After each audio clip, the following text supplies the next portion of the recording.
Hi everybody, I'm Nathan. Every week I do comic book reviews because that's the rule around my house. If I want to keep buying them, then I have to review them. So this review is going to be for Ultimate Hawkeye #1. This one, as you can see, is not polybagged because I ripped that open immediately to read it. I never keep them in the bags, even if I think that'll be worth money in the future. It doesn't matter. I'm more interested in what's inside the book than what its value is over time.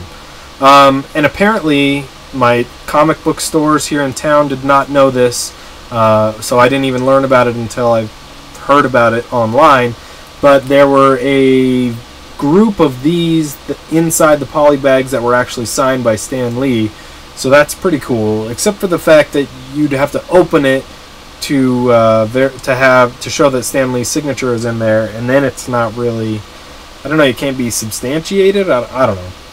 Say you wanted to get those graded or whatever, and everybody has their own opinions about whether or not grading stuff is good, but say you wanted to get those graded and you had to prove that that signature was true. How would you do that with a ripped open thing and, you know, it's just on the cover or whatever? I mean, it's still cool, I think, but it, you know, not having very much word out there about that ahead of time, I think would have made a huge difference. Maybe it was in the solicits and I didn't catch it somewhere, or didn't read it or something, but it really didn't seem like that was put out before it was happening.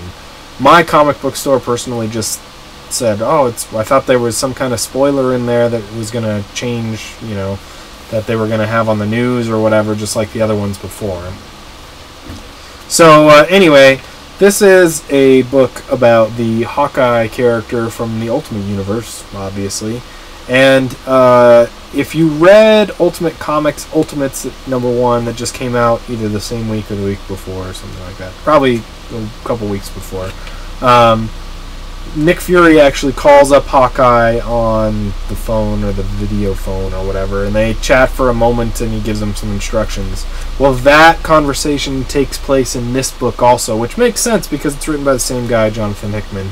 And this one's art is done by Rafa Sandoval, which I didn't have any problems with. I thought it was pretty good. I think he did some of the artwork for part of the Ultimate Fantastic Four run, maybe? That's what it reminds me of. If that's not true, then it's just not true. Especially this stuff with the glowing hands and the glowing, what's it called, armor and all that.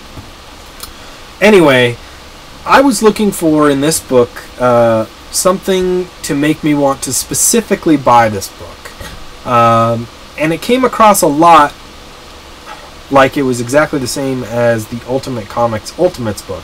I mean, it's a different focus a little bit. You're going more with a Hawkeye story than the Ultimates altogether, but it really felt like the same introduction to a different book. And that's not enough for me, I guess. I mean, it's good. There's no problems with the art. The writing is fine, really, except for it's not something I'm very interested in.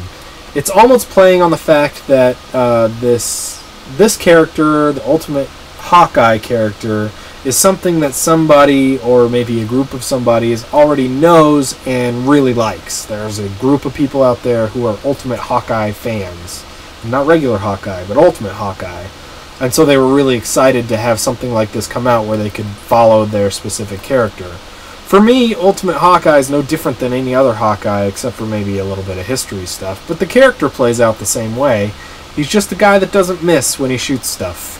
And that's it. Not all that incredible or interesting, and there's nothing specific in this issue that made me go, oh, awesome, I want to pick up the rest of this series. Now, the story here is that the Chinese government, I believe, is putting out a serum that will prevent any other mutants from ever happening and destroy a lot of mutants.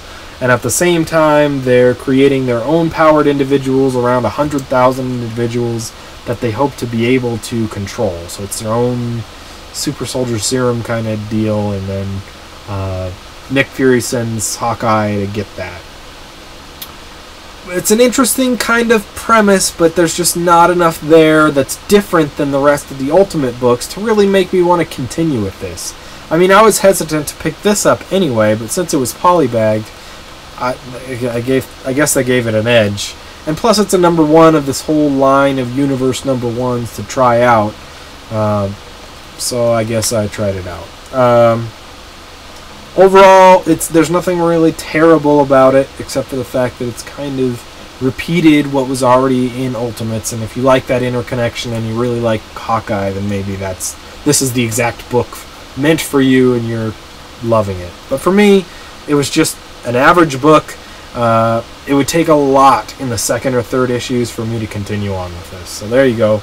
Ultimate Comics Hawkeye number 1. I'm going to give it a 3 out of 5 because there's nothing really wrong with it other than I didn't particularly like it personally. So there you go. If you like this review and want to check out other ones done by me, look for Spidey207 on YouTube or Peteparker elsewhere. In any case, thanks for listening, and we'll talk to you next time.